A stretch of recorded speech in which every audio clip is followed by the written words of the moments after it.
Hello, and welcome to another Sandia Mountain Natural History Center quick trip. This morning, I'm out in the San Pedro Parks wilderness area near Cuba, New Mexico.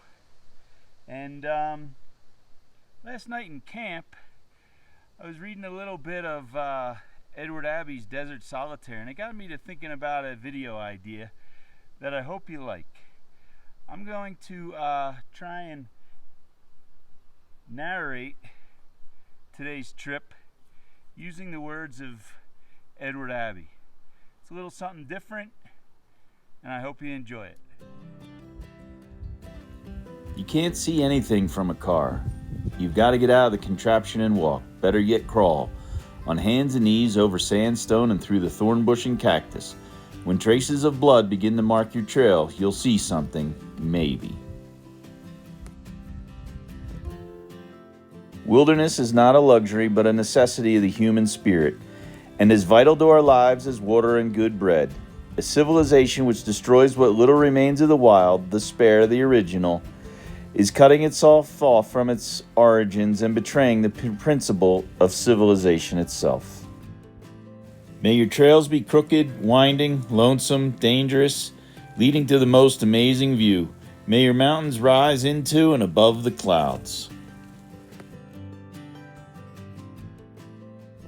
Love of the wilderness is more than a hunger for what is always beyond reach.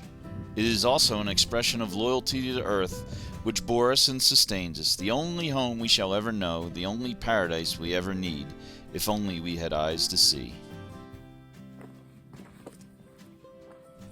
A venturesome minority will always be eager to set off on their own, and no obstacles should be placed in their path.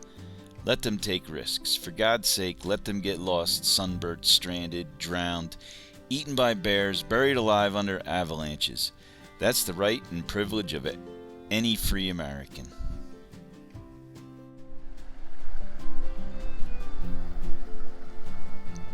The idea of wilderness needs no defense. It only needs defenders.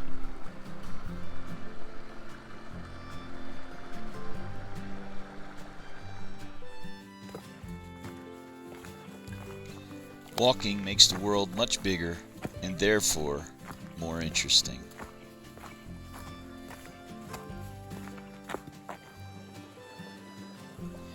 When a man must be afraid to drink freely from his country's rivers and streams, that country is no longer fit to live in.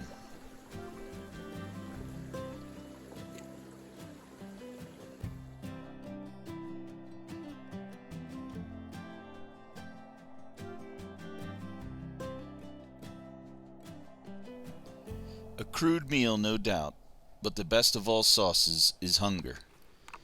By taking my meal outside by the burning juniper in the fireplace, with more desert and mountain than I can explore in a lifetime open to view, I was invited to contemplate a far larger world, one which extends into a past and into a future without any limits known to humankind. By taking off my shoes and digging my toes into the sand, I made contact with that larger world, an exhilarating feeling which leads to equanimity.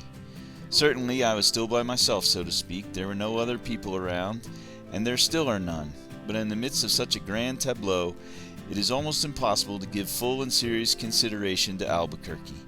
All that is human melted with the sky and faded out beyond the mountains, and I felt, as I feel, is this a paradox, that a man can never find or need better companionship than that of himself?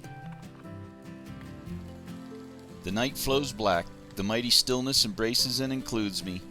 I can see stars again in the world of starlight. I am 20 miles or more from the nearest fellow human, but instead of loneliness I feel loveliness. Loveliness and a quiet exultation.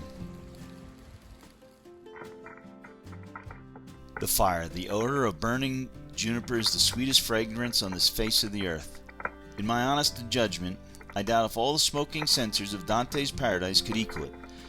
One breath of juniper smoke, like the perfume of sagebrush after rain, evokes in magical catalysts like certain music the space and light and clarity and piercing strangeness of the American West.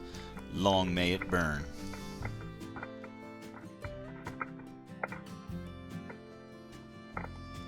There's another disadvantage to the use of the flashlight. like many other mechanical gadgets, it tends to separate a man from the world around him. If I switch it on, my eyes adapt to it and I can see only the small pool of light it makes in front of me. I am isolated. Leaving the flashlight in my pocket where it belongs, I remain part of the environment I walk through, and my vision, though limited, has no sharp or definite boundary. Love flowers best in openness and freedom.